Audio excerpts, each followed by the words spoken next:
그러면 말씀을 읽어볼까요? 네, 시작. 갈라디아서 5장 17절 말씀 함께 읽겠습니다. 시작. 제 소욕은 성령을 거스르고 성령은 육체를 거스리나니 이 둘이 서로 대적하므로 너희가 원하는 것을 하지 못하게 하려 함이니라. 아멘. 저희 아이들이 대학에 좀 멀리 대학을 가게 돼서 사실상 이제 출가를 뜻하지 않게 하게 된 상황이었습니다. 얼마 남지 않은 이 보석 같은 함께하는 시간들을 이제 좋은 기억을 만들기 위해서 이제 같이 여행을 가게 되었었습니다. 근데 여행지를 갈 때 이제 제가 되게 굉장히 중요하게 생각하는 게 사전 조사와 계획입니다. 그게 잘 되지 않으면 돈과 시간을 낭비하게 되기 때문입니다. 그런데 그 일을 이제 제가 아내에게 맡겼는데 막상 도착해서 보니 이 사전 조사 계획이 조금 성글고 충분하지 않는 상황으로 보여졌습니다. 저는 뭔가 이 기준에 도달하지 않을 때 굉장히 괴로워하는 사람입니다.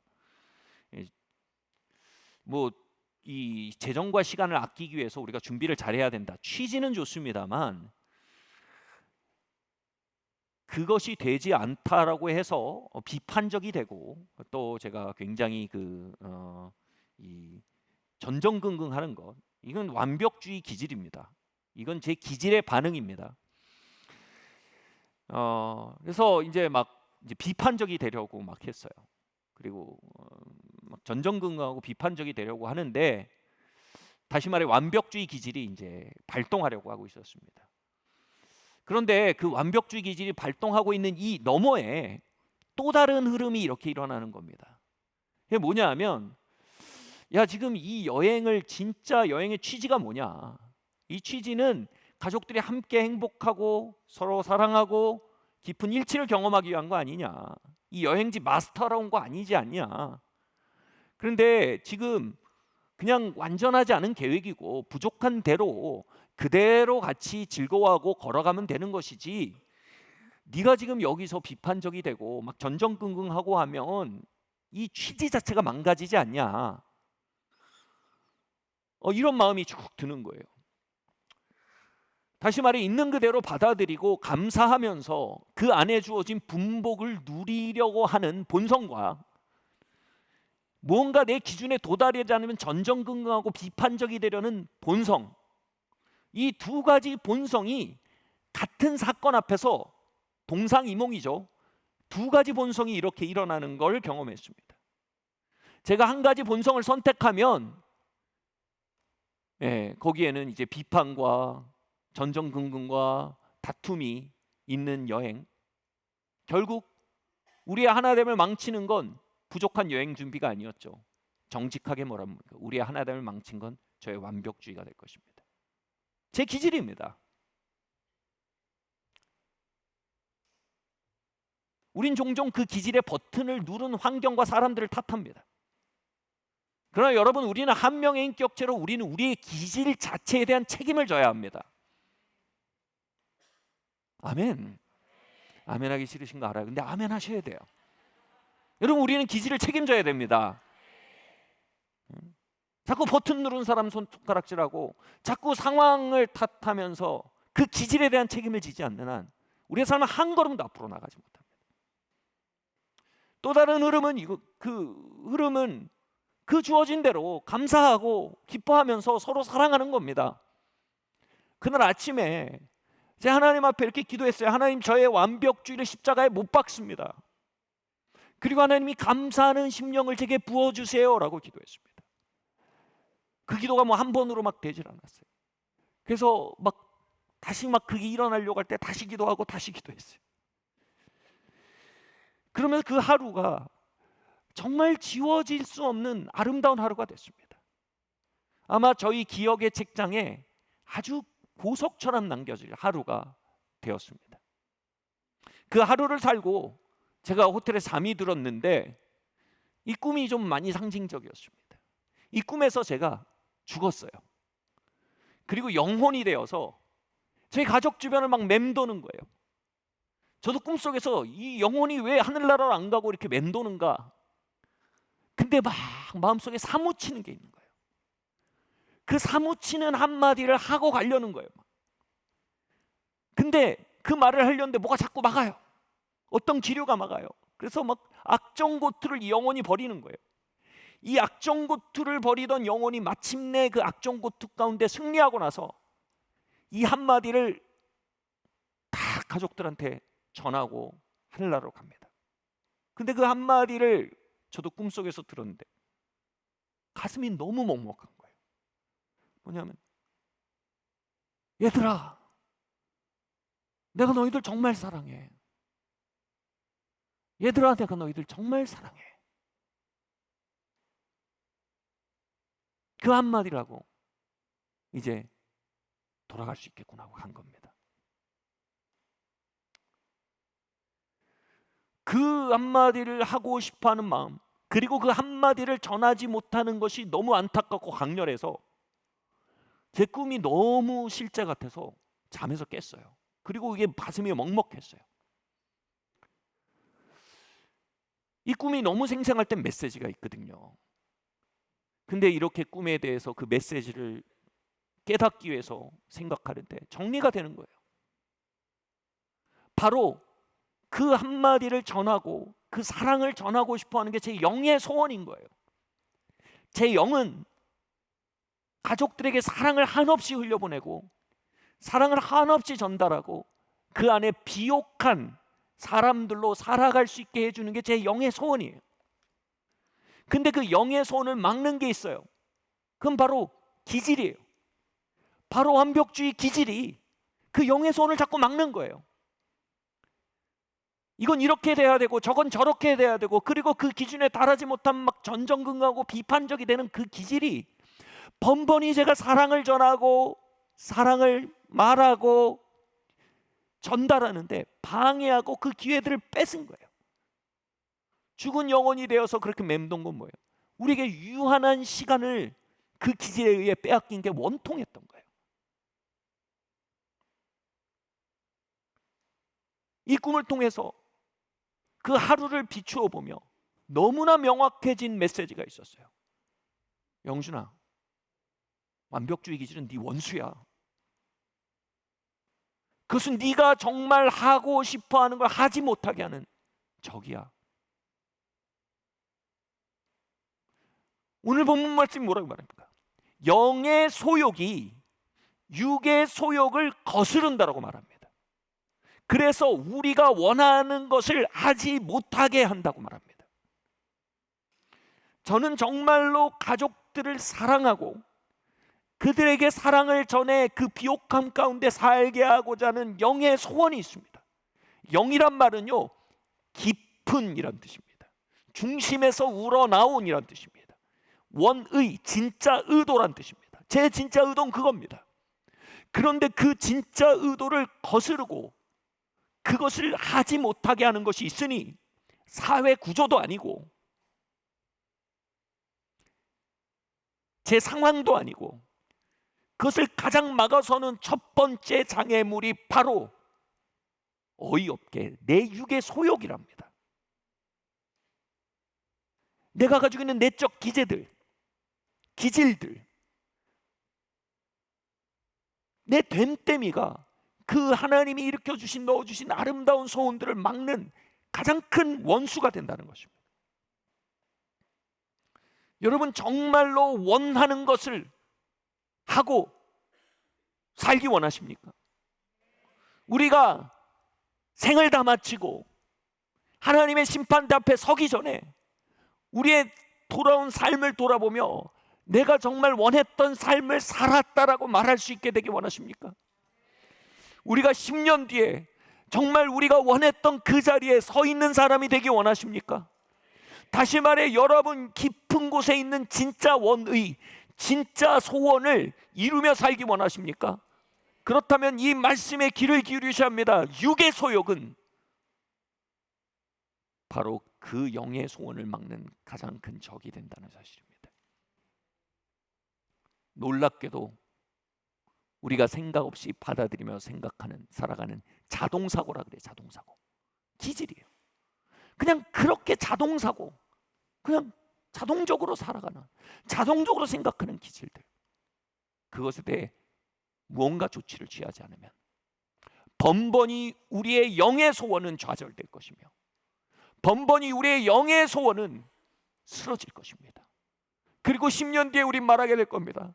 내가 원했던 건 이게 아닌데 내가 왜 여기 흘러왔지? 오래전에 한 청년이 저에게 찾아왔습니다.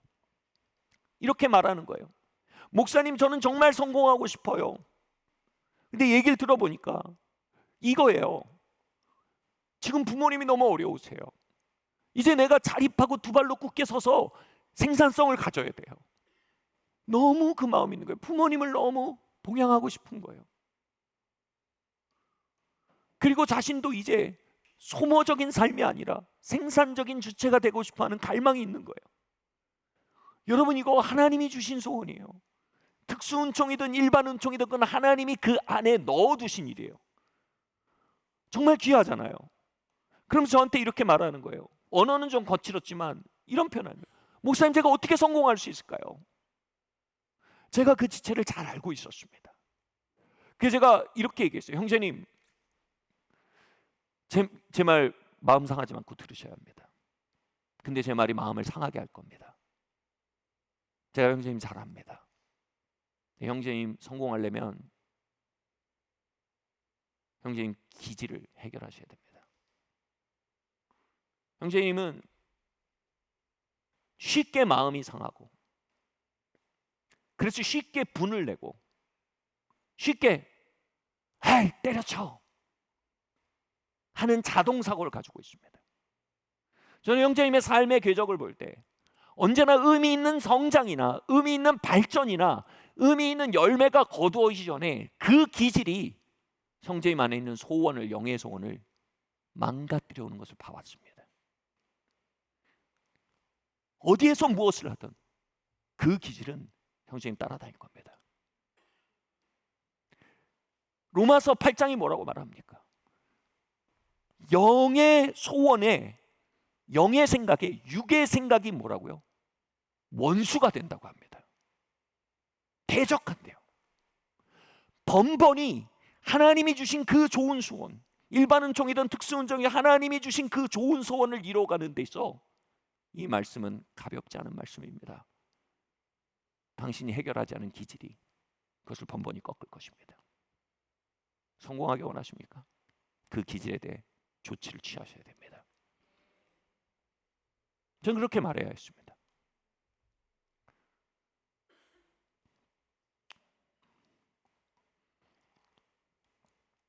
그 기질은 그 형제가 정말로 하기 원하는 걸 하지 못하게 하는 원수였습니다.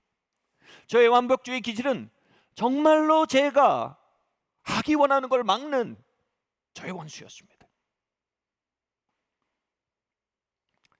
다음 말씀 한번 보겠습니다. 시작. 거듭남은 원의에 관한 것입니다. 빌립보서 2장 13절 말씀 함께 읽겠습니다. 시작.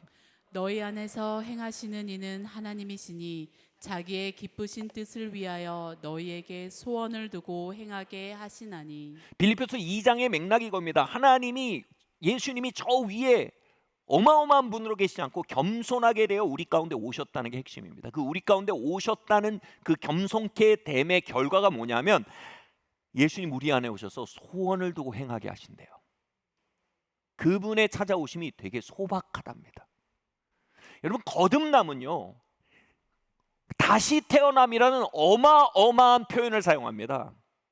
그런데 여러분 볼까요? 그 거듭남이 제법 소박합니다. 하나님의 생명이 인간 안에 들어와 태어나는 그 사건인데요, 그렇게 한다고 여러분 피부색이 바뀌지 않아요. 그렇게 한다고 여러분 외모가 바뀌지 않습니다. 거듭난다고 해서 심지어는 여러분 기질이 바뀌지 않습니다. 여러분 자동사고 그대로 있어요. 근데 거듭나면 뭐가 바뀌냐면 그 안에 소원이 바뀌어요. 이걸 신학에서는 원의라고 합니다. 원의. 원래적 의도, 이전에 없던 원래적 의도가 생겨요. 뭐냐면 하나님을 알고 싶어져요. 하나님을 사랑하는 마음이 생겨요. 이전엔 누가 하나님 욕하면 같이 욕했는데 이제 하나님 욕하면 마음이 상해요. 우리 아빠 욕하는 것 같아요. 그 하나님에 대해 배고픈 마음이 조금씩 들어요. 그리고 사랑하고 싶은 원의가 생겨요. 어떻게 해야 될지 모르겠는데 가족들이랑 좀 더 잘 지냈으면 좋겠다는 마음이 들어요. 부모님에게 좀 더 마음을 전하고 싶은 마음이 들어요. 자녀들에게 조금 더 좋은 아빠, 엄마가 되고 싶다는 마음이 들어요. 성도들과 좀 더 가까워지고 교류하고 싶다는 마음이 들어요. 이 원의가 거듭남의 현장이에요. 예수님의 겸손한 사역이에요. 우리 안에 새로운 원의를 주시는 거예요. 그리고 하나님의 나라가 이 땅에 임하는데 무언가 기여를 하고 싶다는 마음이 들어요. 어떤 마음이야? 이 원이 아주 조용하게 거듭난 생명이 시작된다는 거예요. 문제는 뭐냐면 이 원의가 우리의 옛기질에 갇혀 있는 채로 거듭난다는 거예요.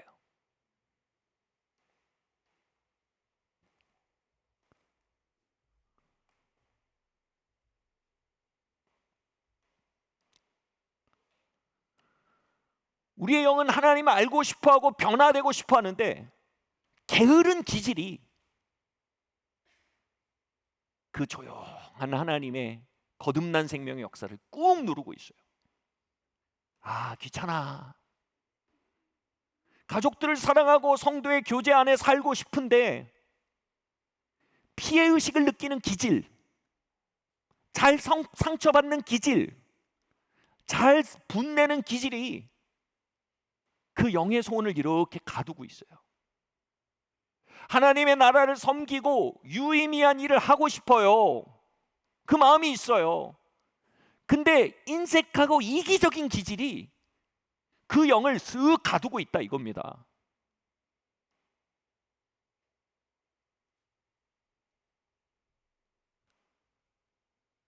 그래서 우리 안에 그 거듭나 있는 소원들, 여러분 그게 없으면 우리가 여기 왜 모여 있겠습니까?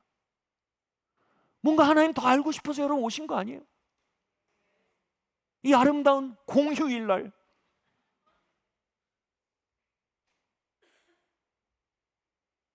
우리 안에 원의가 있잖아요. 우리 옆에 인사도 하고 싶고 그래요. 알아가고 싶어요. 기도하겠습니다라고 말하고 싶어요. 기도해 주사라고 말하고 싶어요. 근데 여러분, 우리의 그 원의가 기질에 갇혀 있는 것도 현실이에요. 아이고 이랬다가 괜히 잘못 엮이면 피해본다. 피해의식의 기질이 우리의 원의를 막아요. 아, 귀찮다. 아, 하나님 받고 변화되는 거 너무 복잡하다. 그냥 적당히 믿자.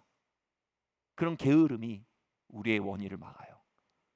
그 하나님이 거기에 대고 뭐라고 하세요? 네가 그러고도 성도냐? 이렇게 하지 않으세요. 놀라운 은혜는 뭐냐면 하나님이 그 기질로만 있는 원의를 우리로 간주해 주세요. 하나님 그 기질을 이해하세요. 그리고 뭐라고 하세요? 네가 이 기질을 넘지 않으면 넌 성도가 아니야. 그런 성도도 아니야 라고 하지 않으십니다. 그게 내 자식이야. 내 자식은 그렇게 안 살아 하지 않으십니다. 그 원의를 보고 뭐라고 하십니까? 너는 내 아들이다. 딸이다. 내 성도다라고 말씀해 주십니다. 거룩한 자다라고 말씀해 주시는 거예요. 얼마나 감사하고 아름다운 일입니까? 근데 문제는 여기 있습니다. 그분이 우리의 원의를 향해서 너는 성도다, 우리의 원의를 우리로 간주해 주시는 그 아름다운 자비로운 눈빛은 뭘 의미하는 줄 아세요? 이걸 의미합니다. 우리의 원의를 가두고 있는 기질들을 우리로 보지 않으신다는 걸 전제로 합니다.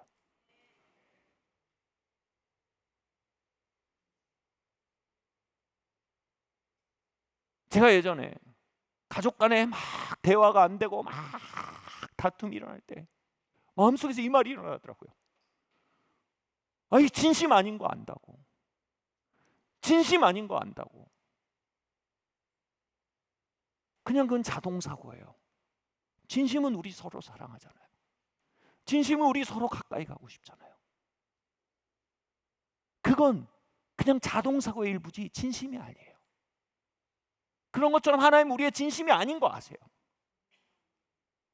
우리의 넘어짐 속에 그게 진심이 아닌 거 아시고, 우리의 게으름 속에 우리의 진심이 아닌 거 아세요. 우리가 그분을 사랑하고 알기 원하는 거 아세요. 하나님이 우리가 가족들에게 더 잘하고 싶다는 거 하나님 아세요.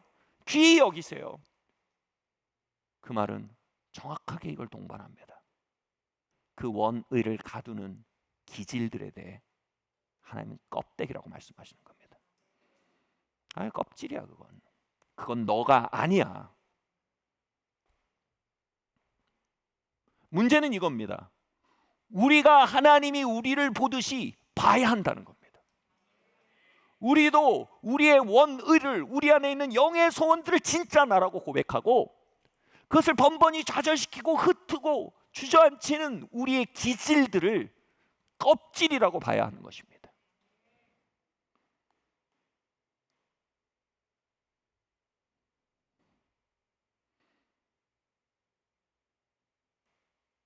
여러분, 계란을 껍질을 까면 싱크대에 버려버리잖아요. 그리고 알맹이를 잘 해가지고 냉장고에 다시 넣잖아요. 기질은 싱크대로 들어가 버린 껍데기입니다. 하나님은 알맹이를 꺼내고 싶어 하십니다. 근데 우린 자꾸 껍다구를 냉장고에 넣으려고 합니다. 껍데기 수집하려고 합니다. 버려버리려고 하질 않아요.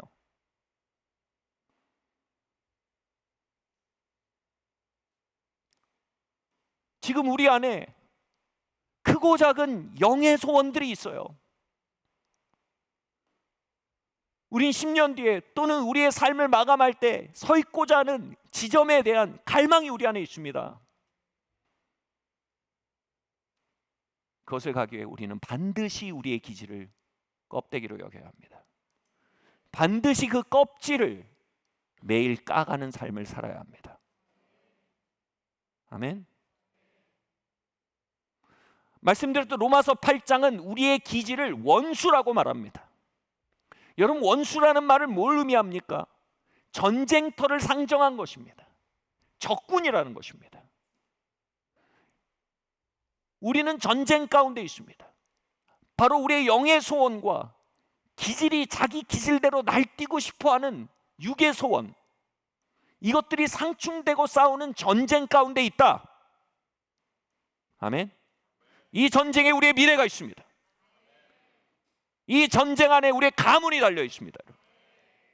이 전쟁 안에 우리의 부르심이 달려 있습니다. 이 전쟁 안에 유업과 은사들이 달려 있습니다. 이 전쟁에 대해 우리는 명확한 각성을 해야 합니다. 여러분, 이 전쟁에서의 승리가 뭘로 시작됩니까? 다음 말씀 한번 보겠습니다. 시작. 승리는 피와 식별에서 시작됩니다. 여러분, 피와 식별이 뭡니까? 적군과 나를 구별하는 데서 전쟁이 시작됩니다. 전쟁에서 제가 군대에서 정확히 기억 안 나지만 밤에 이제 암구호라는 걸 줘요.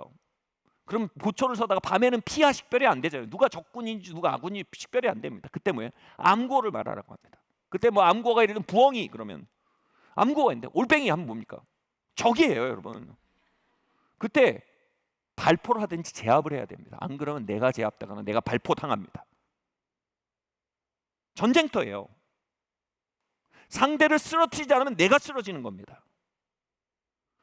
여러분, 우리의 삶에 이 대치 국면에 대해 우리가 각성하면요, 나는 사랑의 교제를 나누고 싶고 아름다운 가정을 일으키고 싶어요. 그 소망이 있어요. 근데 거기에 피와 식별이 시작돼야 돼요. 내 기질이 올빼미라고 말합니다. 그 자리에서 여러분이 그 기질을 넘어뜨리고 제압하지 않으면 그 기질이 여러분의 영의 소망을 넘어뜨리고 제압해버립니다. 여러분의 미래와 부르심과 유업을 넘어뜨리고 제압해버립니다.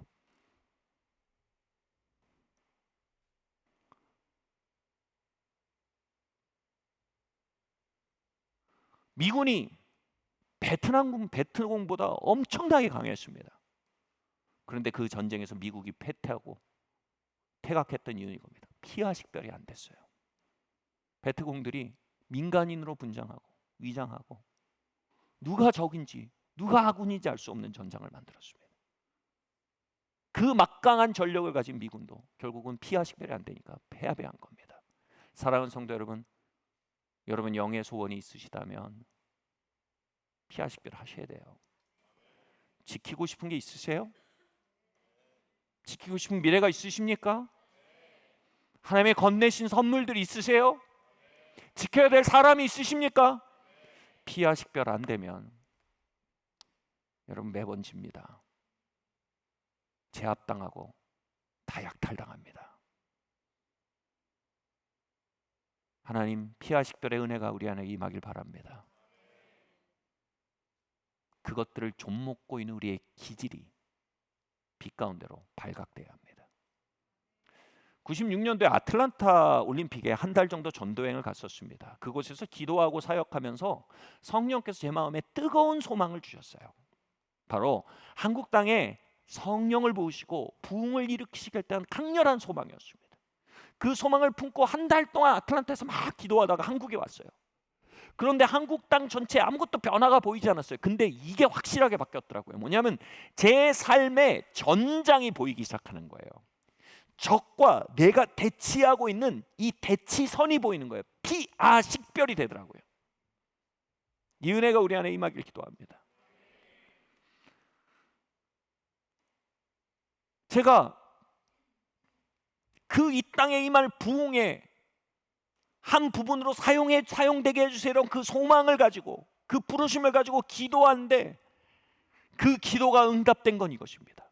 그 소망을 막는 원수를 명확히 보게 하셨습니다. 놀랍게도요, 그 원수는 이거였어요. 저의 미루는 습관이었습니다. 저는 숙제를 미루고 해야 할 일을 미루는 습성을 가진 사람으로 자라왔습니다.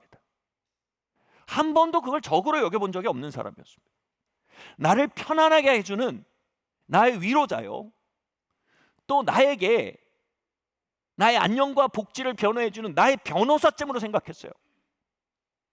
여러분, 이 미루는 습관이란 기질을 품고 계신 분이 있으면 공감하실 겁니다. 그런데 한국 땅에 들어와서 기도할 때 성령께서 감동하신 건 이것이었습니다. 내가 이 땅에 부흥을 가져오기에 너를 쓰기 원한다. 넌 그걸 원하느냐? 예, 주님 그걸 원합니다. 그걸 위해서 네가 반드시 정복해야 될 적이 있다.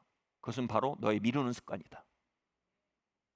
네가 이를 미루는 습성을 정복하지 않는다면 나는 너를 사용할 수 없다. 아멘. 맞아요. 맞아요. 100번 맞는 말씀이에요. 그 일 이루 이전에 변호사여 이전에 위안자였던 미루는 습관이란 기질은요, 저의 원수가 되었습니다. 이놈이 하나님께 사용 방법을 맞는 원수구나. 이놈이 이 땅에 부흥을 가져오신 하나님의 계획의 일부가 되는 것에 대해 숨어 들어온 스파이구나. 그래서 이제 그 미루는 습관이 잘 찾아와요. 뭘 해야 돼요. 뭘 해야 되는데 집안에 앉아서 좀 더 뭉개고 싶어요. 근데 뭉개고 싶은데 딱 미루는 습관이에요. 이전에는 그래 와라 어서 와라. 그런데 이게 원수인 거예요. 화들짝 놀랐어요. 집에서 화들짝 놀라서 뭘 해버리는 거예요. 그냥. 또는 숙제 과제를 낼 때 언제나 제가 2, 3일을 늦게 내는 사람이었어요. 2, 3일 늦게 내면 언제나 핑계거리가 있거든요. 교수님 이만 했어요. 교수님도 보여요. 기질이 보여요. 근데 논리는 맞아요. 그러니까 눈 감아주지만 알아요. 기질이 보여요. 믿을 만한 사람 아니다. 여러분, 기질은 다른 사람 먼저 봐요. 그런데 분명히 익스큐즈가 있는데 아닌 거예요. 나는 이 기질을 더 이상 동행할 수 없는 원수인 거예요. 그래서 숙제를 매번 제때에서 매번 내는 일을 시작했어요. 그렇게 2학기 동안 그 기질을 원수로 여겼어요. 그러면서 나타난 변화가 있어요. 저는 솔직히 말해서 평생 성실하단 말을 들어본 적이 없는 사람이었습니다. 제가 학원 선생님에게 들었던 말이 있는데 너무 충격적이었어요. 뭐냐면, 영준아, 내가 너를 1년 봤는데 너 너무 뺀질거려. 학원 옮길 뻔했어요. 근데 담임 선생님도 그러더라고요. 영준이 뺀질뺀질하지. 뺀질뺀질한다는 게 뭐예요? 자꾸 할 수 있는데 안 하고 빈들빈들하고 미룬다는 거예요. 근데 제가 생전 처음 이 말을 들은 거예요. 영준이 성실하지. 영준이 성실한 애야. 저 학생 성실해. 그 말이 너무 신선한 거예요. 충격적이었어요. 여러분, 이게 복음의 능력이에요. 복음의 능력이 뭐예요? 내가 그리스도와 함께 십자가에 못 박혔니 그런즉 이제 내가 산 것 아니요 내 안에 오직 그리스도께서 사신 것이라 이겁니다. 예수 생명은 뺀질거리지 않아요. 뺀질거리는 김영준의 기질이 뭐라고요? 죽었답니다. 복음이 말합니다. 이게 죽은 것이랍니다. 그리고 내 안에 이제 성실하신 예수님이 사신대요. 그런데 이 복음이, 예수님이 내 안에 들어와 살아계신 이 복음이 자동적으로 나타나는 게 아니라는 거예요. 내가 김영준을 죽은 것으로 여기는 그 반복적인 사건을 통해 그 예수 그리스도의 생명이 우리를 통해서 나타나게 된다는 거예요. 다시 말해, 제가 이미 거듭나고 이미 예수님의 생명이 내 안에 들어왔지만 제가 뺀질거리는 기질을 원수로 여기지 않는 한 이를 미루는 저의 삶의 영역에 그리스도의 생명이 나타날 길이 없었던 거예요. 저는 그리스도의 생명을 낭비하고 살았던 거예요. 성실한 삶으로 나아갈 수 있는 어마어마한 찬스를 받았지만 저는 옛 본성을 친구함으로 그 어마어마한 찬스를 탕진했던 겁니다. 이전에 뺀질거리던 김영준이 죽었다. 이제 내 안에 예수 생명이 산다. 여러분, 이게 복음입니다. 여러분 옛 기질에 대해서 문을 닫아버리셔야 돼요.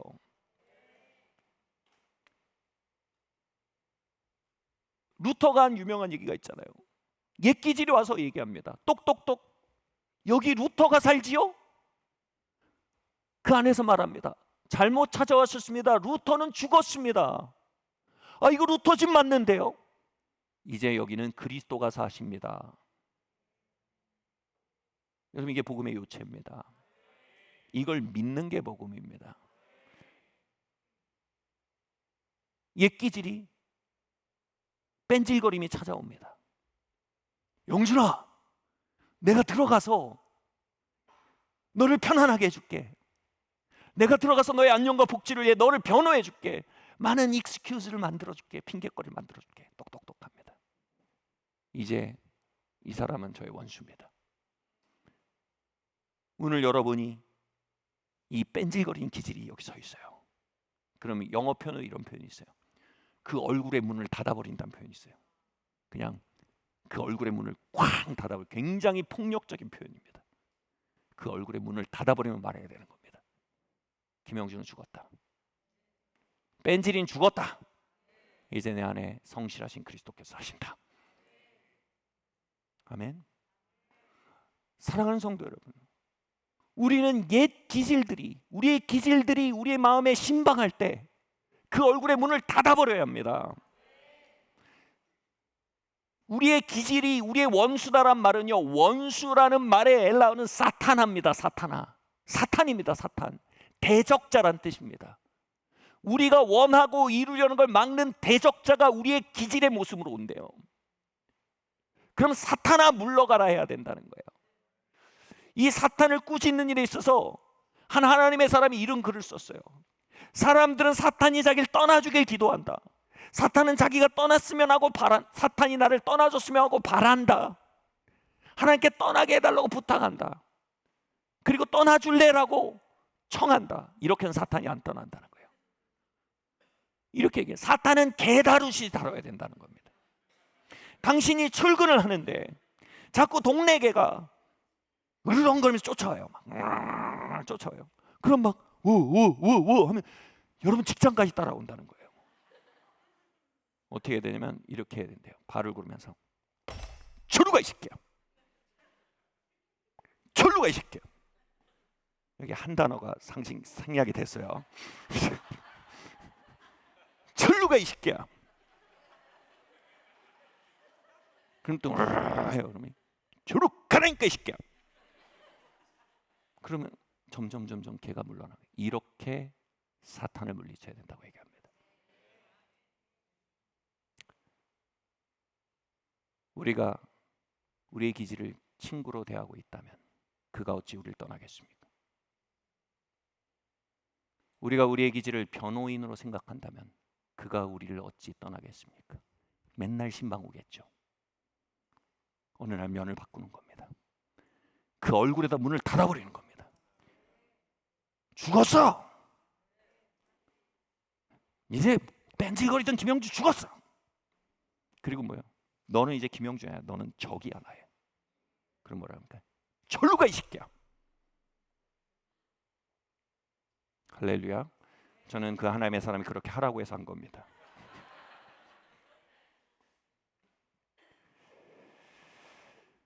여러분, 우리는 사납고 단호하고 냉정한 사람이 되어야 합니다. 우리의 기질에 대해서요. 그건 우리가 명령받고 있는 라이프 스타일입니다. 명령을 이행하지 않으므로 나타난 일은 우리 책임입니다. 영으로부터 심으면 영으로부터 거둡니다. 우리가 이 기질을 물리치기 시작하면, 육을 물리치기 시작하면 영이 살기 시작합니다. 골로새서 3장 1절 3절 말씀 함께 읽겠습니다. 시작. 그러므로 너희가 그리스도와 함께 다시 살리심을 받았으면 위의 것을 찾으라. 거기는 그리스도께서 하나님 우편에 앉아 계시느니라. 이는 너희가 죽었고 너희 생명이 그리스도와 함께 하나님 안에 감추어졌음이라. 아멘. 여기서 위의 것을 찾으라는 말은 이겁니다.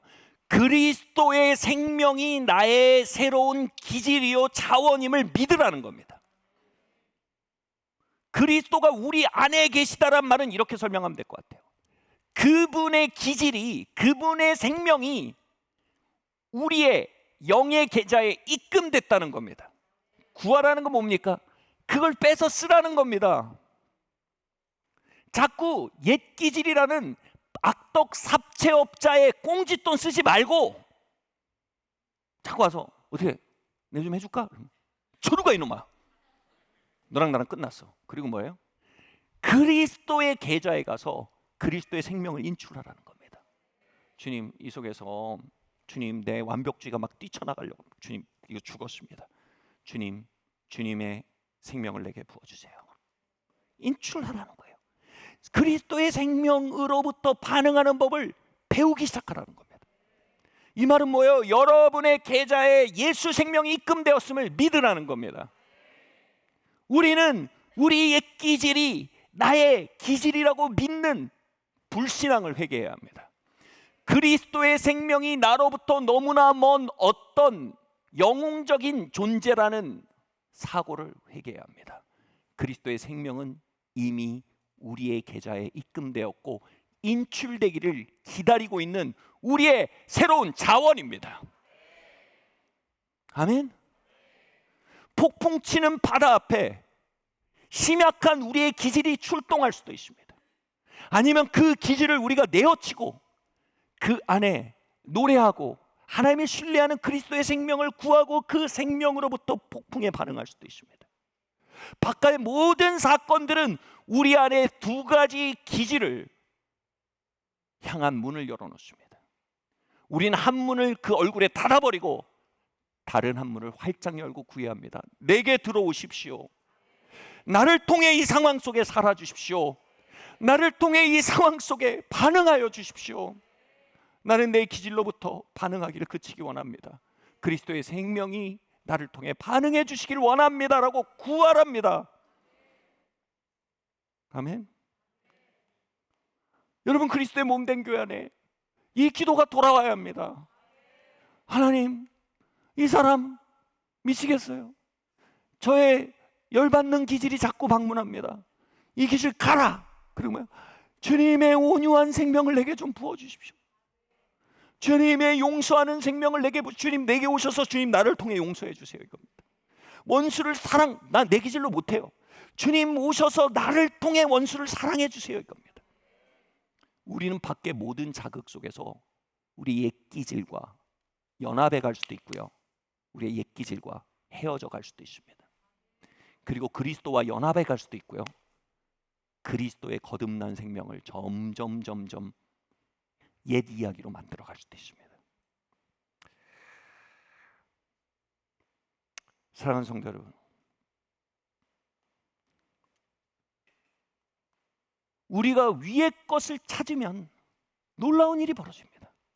우리가 모든 삶의 정황 속에 예수님 생명으로 이 모든 상황 속에서 현안해 주세요라고 구하는 매일 아침 그 또 와서 찾아오는 그 옛기질의 노크에 대해서 그 문 앞에 면전의 문을 닫아버리고 예수님께 문을 열고 예수님 당신의 생명으로 오셔서 나를 통해 사세요라고 구하는 기도로부터 살기 시작할 때, 다시 말해 위를 붙들고 당기기 시작할 때 무슨 일이 벌어질까요? 우리도 모르는 사이에 우리의 영이 일어납니다.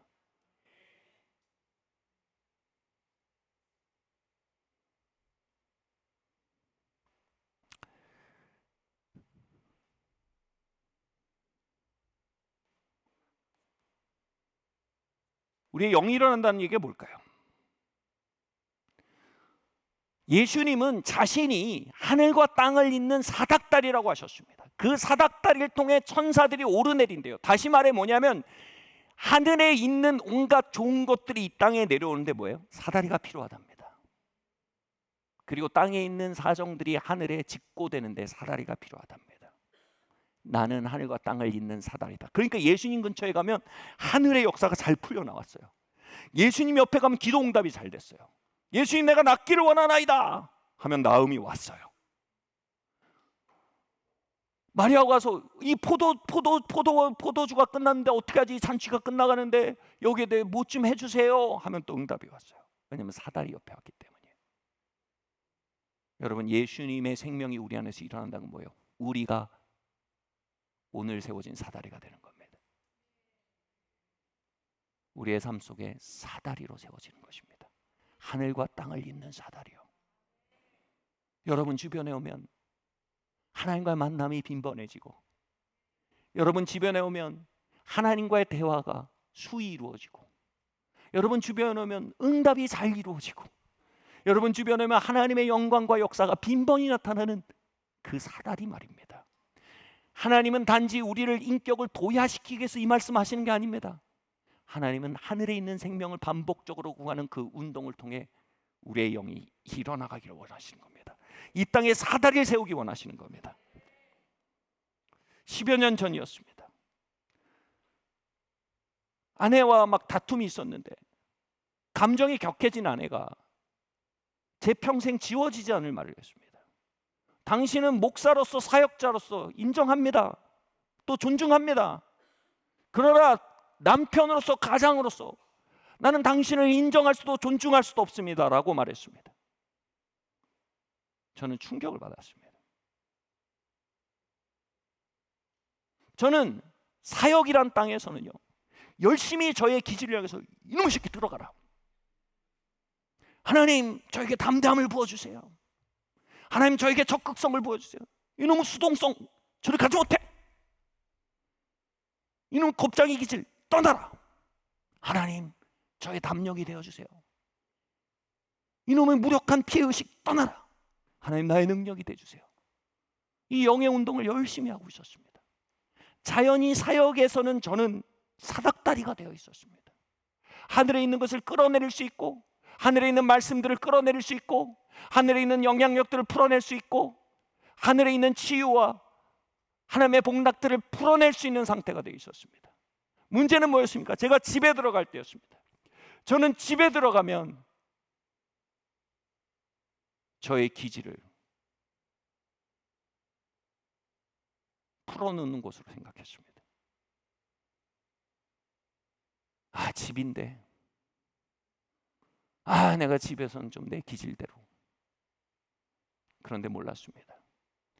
우리의 기질은 무덤에 가야 한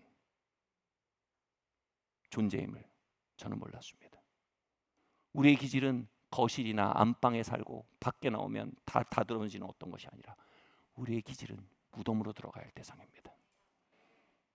저는 부부관계, 가정에서 저의 기질을 그대로 풀어놓고 있었습니다.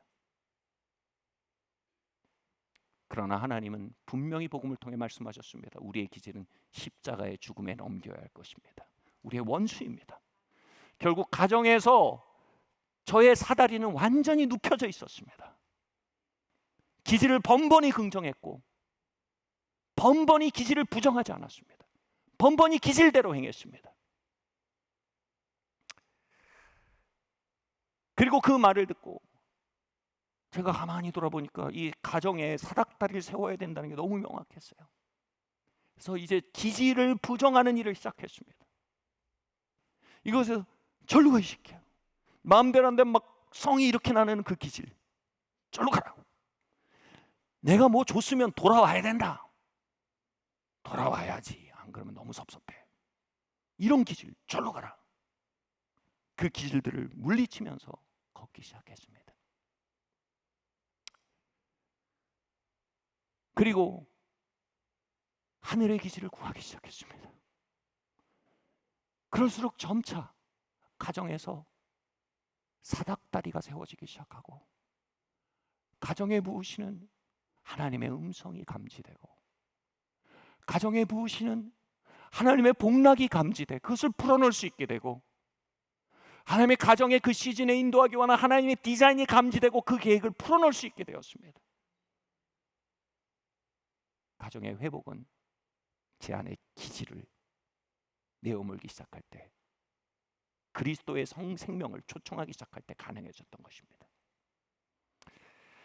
이게 말처럼 쉽지 않아요. 제가 그 일을 시작한 지 한 1년쯤 됐을 때였습니다. 제 아내랑 한번 또 대판 싸웠어요. 대판 싸웠는데 그 싸움에서 저희가 나온 결론이 놀랍습니다.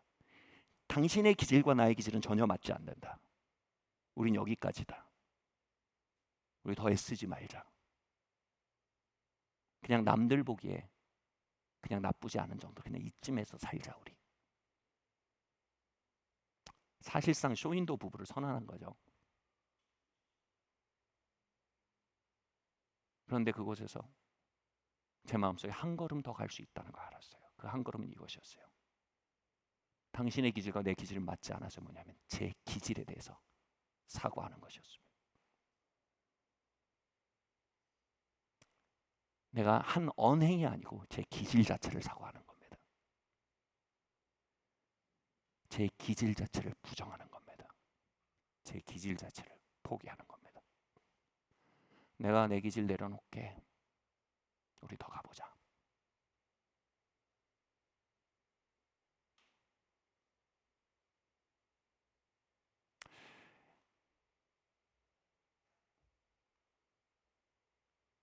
(2016년쯤) 되었을 때 누군가 처음 본 사람이 기도하다 그러는 거예요. 당신은 가장으로서 영적 싸움을 싸워오셨군요. 하나님이 넣어두신 그 소원을 따라 싸움을 잘 싸우셨고, 그리고 저는 그 말을 아직도 잊을 수가 없어요. 당신은 좋은 아버지고 좋은 남편입니다. 그리고 올해 하나님께서 당신이 좋은 아버지와 좋은 남편이 되었던 걸 보여주실 겁니다.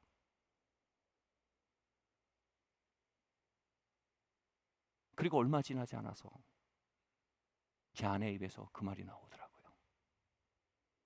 여보, 당신 정말 좋은 아빠고 좋은 남편이야. 제가 무슨 얘기를 하고 싶은 걸까요? 우리나라가 일제치하에서 독립한 게 외국 열강들의 힘으로 독립한 것처럼 보입니다. 그러나 역사학자들이 분명히 얘기합니다. 우리 민족적 자의식이 우리의 독립을 이끈 핵심이었다고. 무슨 얘기냐면 일본이 우리를 다스리고 우리가 일본의 일부라고 아무리 말해도 아니다. 우리는 한민족이고 한민족은 자립자치 자존을 하는 독자적인 민족이다라는 자의식이 강력했던 겁니다. 그 자의식이 뭘로 드러났습니까? 일본의 통치에 대해서 끊임없이 저항하는 독립운동으로 드러난 겁니다. 독립운동이 무모한 일처럼 보입니다. 불가능한 싸움처럼 보였어요. 그런데 그 싸움을 통해서 계속 그들의 믿음을 고백한 겁니다. 우린 한민족이야. 그리고 열강들이 보니까 이 믿음 자체가 꺾을 수 없는 믿음 거예요. 그래서 그들의 힘을 보태서 독립시키기로 결정한 거예요. 무슨 얘기를 하는 겁니까? 우리의 기질을 싸우는 싸움은요, 여러분 절대 쉽지 않습니다만 그것이 믿음의 고백입니다. 나는 그리스도 안에서 죽었습니다. 이 기질은 더 이상 내가 아닙니다. 그리스도가 내 안에 사십니다. 이 걸음은요, 정말 때로는 막막한 것 같습니다. 여기까지인 것 같다라는 생각이 듭니다. 그러나 주님은 때론 말씀하십니다. 네 믿음을 보여라. 그 속에서 계속해서 우리는 우리의 옛 기질을 십자가에 넘겨오고 새 기질을 다시 구하는 것입니다. 세 걸음 앞으로 나갔다가 두 걸음 뒤로 가면 다시 세 걸음 가는 것입니다. 그러면 하나님의 때에 하나님의 권능이 부어져 우리의 속사람을 기립시키시고 우리 가정의 사다리로 세우신 때가 반드시 옵니다. 그렇게 우리의 사다리가 우리의 직장에서 세워질 날이 반드시 옵니다. 우리가 이 땅의 사다리로 세워질 날들이 반드시 옵니다. 하나님, 나는 더 이상 옛사람이 아닙니다. 나는 그리스도의 생명으로 사는 자입니다. 그렇게 독립운동처럼 결연히 걸어가는 믿음의 발걸음을 하나님은 보시고 그 위에 성령의 능력을 부으신 하나님입니다. 말씀 마치려고 합니다. 저는 핸델의 메시아가 작곡된 이야기를 듣고 정말 놀랐습니다. 핸델이 그냥저냥 괜찮은 작곡가였는데 일정 기간을 통해 완전히 그의 자아가 붕괴되는 경험을 합니다. 그의 기질이 부정당한 겁니다. 병들고 커리어가 잘 진행되지 않고 결국 자신의 기질대로 밀어붙여서 되던 삶이 안 되기 시작한 것입니다. 그는 마침내 뭐가 잘못됐지 하고 되묻다 결국 자신의 자아를 다시 하나님 앞에 내려놓는 과정을 통과하게 됩니다. 자아가 붕괴된 겁니다. 그리고 그 시간을 통해 하나님은 핸델의 영을 일으켜 세우셨어요. 아까 말씀드린 영이 뭐예요? 하늘과 땅을 잇는 사다리입니다. 그 시간에 한 무명의 시인이 메시아라는 오라토리오의 가사를 핸델에게 보냅니다. 핸델이 그것을 읽고 정말 말 그대로 하늘문이 열립니다. 그리고 하늘에서 그의 영혼 안에 멜로디가 쏟아져 내려옵니다. 그는 창작을 한 게 아니었어요. 하늘에 가득한 멜로디를 체보했다라고 합니다. 20일 동안 그 어마어마한 대작을 계속 체보했는데 그때 밥도 먹지 않고 잠도 자지 않았답니다. 밥을 가져다 들어갔던 하인이 무언가에 사로잡혀 있는 광인을 보는 것 같았답니다. 그리고 그 메시아라는 어마어마한 대작을 그는 하늘로부터 다운로드하는 경험을 합니다. 하나님은 왜 우리의 옛 기질을 옆으로 치우시고 우리 안에는 그리스도의 생명을 일으키기 원하실까요? 우리를 이 땅의 사다리로 세우실 때 저는 확신합니다. 하늘에 가득한 하나님의 역사를 여러분의 삶의 자리에, 여러분의 가문에, 여러분의 일터에, 여러분의 커리어에 풀어놓기 원하시는 것입니다. 하나님은 그 거대한 오라토리오를, 거대한 교향악을 하늘에 준비해 놓으시고 이 시간 우리에게 놓고 하시며 말씀하십니다. 얘들아, 너 옛사람을 옆으로 치우라. 그리고 네 안에 그리스도의 생명을 일으키자. 그리고 나의 사다리가 되어라. 내가 너를 통해 이 땅의 기적과 은혜와 영광과 영감과 나의 사랑을 드러내는 사다리로 너를 사용하기 원한다. 너를 위해 준비한 나의 오라토리오가, 나의 마스터피스가 풀어질 수 있게 나에게 기회를 다오.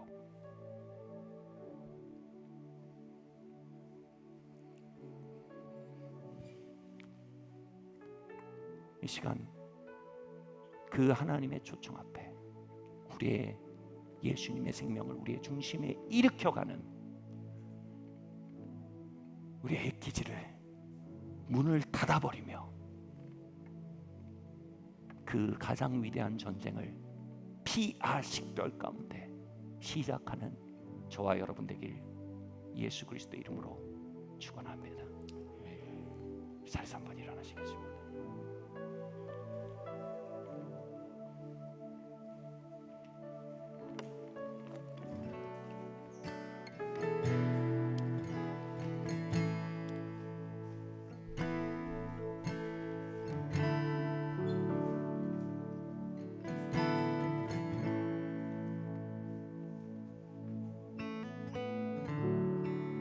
우리 함께 잠시 기도합시다. 하나님, 빛을 비춰 주셔서 주님, 내가 나의 부르심과 나의 유업과 나의 진보와 나의 영향력과 나의 친밀함과 화해를 맡고 있는 우리의 대적을 볼 수 있게 도와주십시오. 그날 아침 저의 완벽주의가 저의 삶의 원수로 발각되었듯 하나님, 우리를 지연시키는 원수가 이 주일 우리에게 발각되길 원합니다. 피하 식별의 은혜를 구합니다. 우리 함께 이 시간 기도하고 나가겠습니다. 할렐루야. 주님, 우리에게 빛을 비추어 주시고 주님, 우리가 우리의 기지를 주님 앞에 올려드리며 주님, 우리의 기지를 돌이키기 원합니다.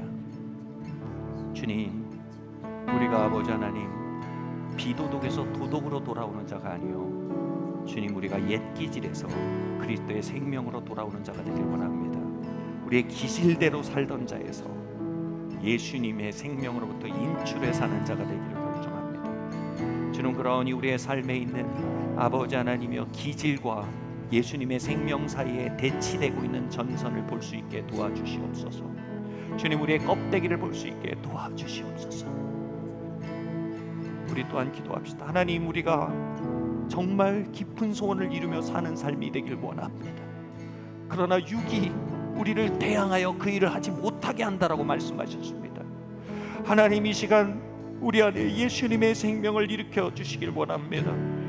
예수님의 생명의 계좌로부터 당신의 생명을 인출합니다. 일용할 생명을 인출합니다. 이 한 주 가운데 주님 아버지 하나님 예수님의 생명으로부터 살 수 있도록 주님 내 안에 주님의 생명을 인출하여 부어 주시옵소서. 함께 기도합시다. 할렐루야. 주님 아버지 하나님, 주님께서 온전히 역사하여 주시고 주님 아버지 하나님, 주님께서 온전히 아버지 하나님 예수 생명을 부어 주시기 원합니다. 주님 아버지 하나님, 우리가 삶을 아버지 하나님 미루고 또는 원한을 쉽게 품으며 또는 아버지 하나님 쉽게 분개하고 쉽게 아버지 하나님 근심하고 흔들리는 기질을 따라 아버지 하나님 우리가 살아왔습니다. 그러나 그 기질을 향해 이제 노하기로 결정합니다. 나는 그 기질과 함께 가지 않을 것입니다. 그 기질과 함께 노래하지 않을 것입니다. 주님, 난 그 기질에 대해서 아버지 하나님 십자가에 못 박기로 결정합니다. 그리고 주님 아버지 그 기질을 무덤 안에 두기를 결정합니다. 그리고 이 시간 예수님의 생명을 구합니다. 예수님의 생명으로부터 오늘을 살게 하시고 주님 아버지 하나님 우리를 일으키시고 아버지 하늘과 이어진 사닥다리가 되길 원합니다. 여러분, 삶에 무너진 사다리가 있는 영역들이 있으십니까? 하나님, 우리의 영을 살려주십시오. 주님, 우리의 사다리, 우리의 내적 생명의 사다리, 믿음의 사다리, 영의 사다리가 일어나게 하여 주시옵소서.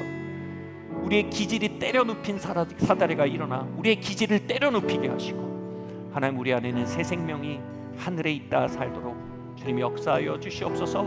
우리의 새 생명을 일으켜 주시도록, 우리의 영을 일으켜 주시도록 예수 생명으로 우리 안에 일어날 수 있도록 함께 기도하겠습니다.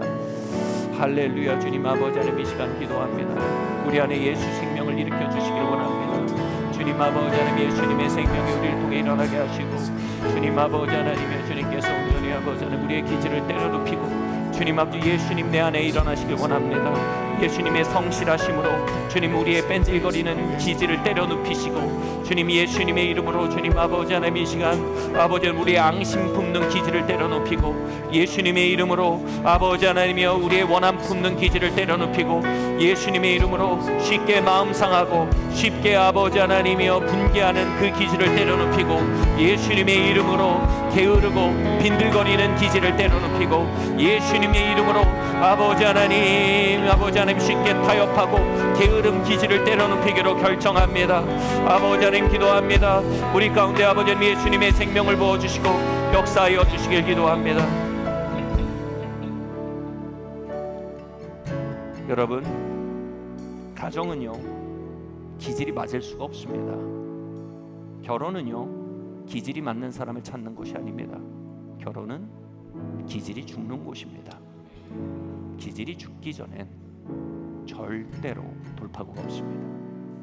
Born this way. 난 이렇게 생겼으니 이렇게 살 것이다. 혼자 사셔야 됩니다. 그리스도는 우리를 하나로 부르셨습니다. 하나가 되기 위해서 우린 각자의 기질을 부정해야 합니다. 십자가에 넘겨야 합니다. 하나님, 이곳에 있는 가정들의 가운데 기질이 십자가에 넘겨지고 예수님의 생명이 움트는 인큐베이터가 되게 하여 주시옵소서. 주님, 우리의 기질이 부정되고 예수님의 생명이 긍정되는 철로 역장의 현장 되게 하여 주시옵소서.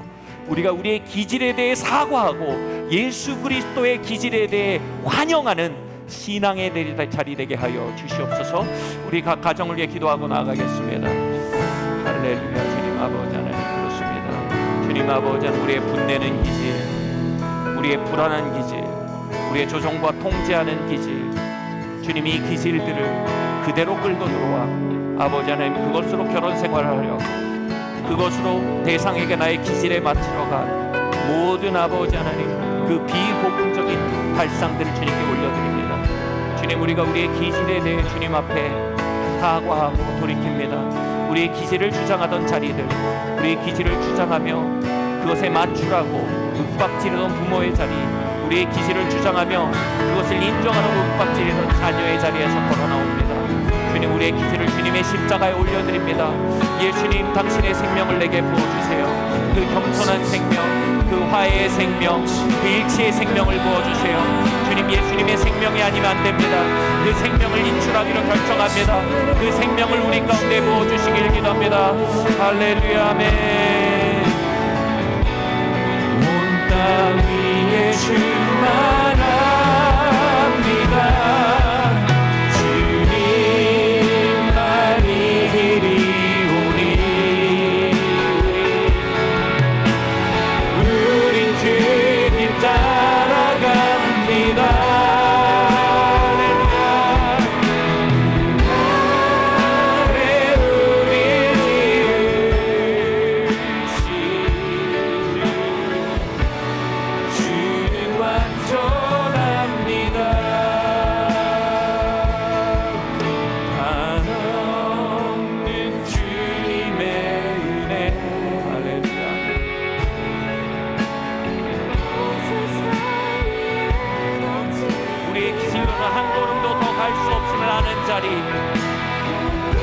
그 자리가 복음의 자리입니다. 그 자리에서 심리학이 끝나고 부활이 시작됩니다. 복음이 시작됩니다.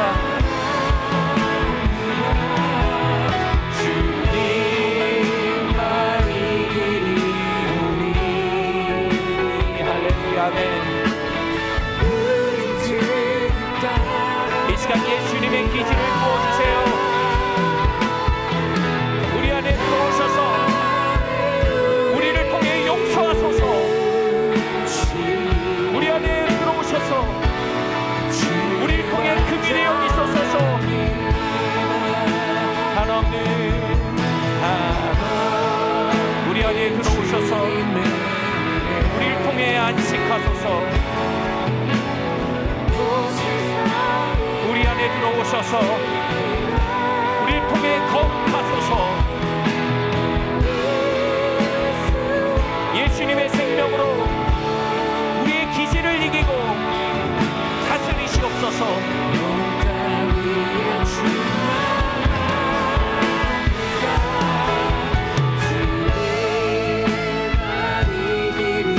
할렐루야. 아멘. 감사합니다.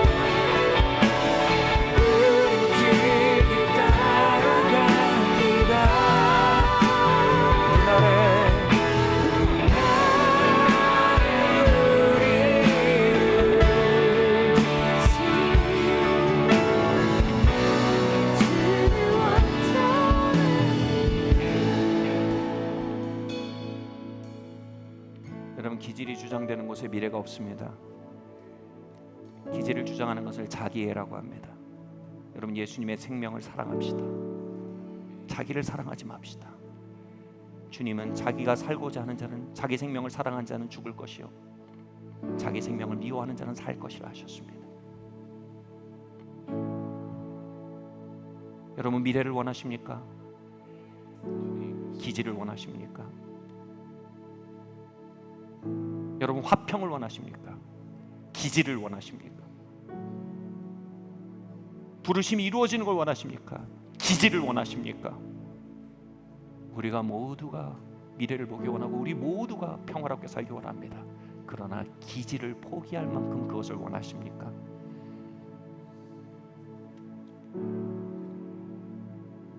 우리가 한 번도 하지 않았던 사과를 합시다. 우리의 기질에 대해 사과합시다. 우리의 자동 사고를 활용합시다. 같이 말할까? 하나님 아버지, 내 기질을 주장했던, 기질을 선택했던, 기질을 내어쫓고 부정해야 했던 순간들에 문을 열어주고 환영하고 주장했던 선택들을 용서하여 주십시오. 예수님, 당신의 생명이 나의 영에 입금되었음을 믿습니다. 당신의 생명으로부터 오늘의 삶을 인출합니다. 오늘의 갈등 속에 당신의 생명을 인출합니다. 오늘의 태풍 속에 당신의 생명을 인출합니다. 오늘의 성공 속에서도 당신의 생명을 인출합니다. 영으로부터 신기로 결정합니다.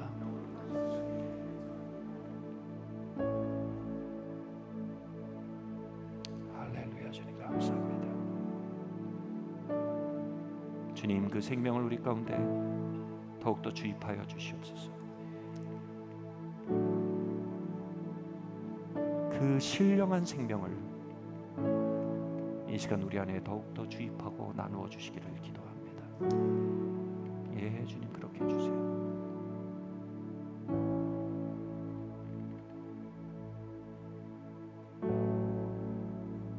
이 모든 말씀 살아계신 예수 그리스도 이름으로 기도드립니다.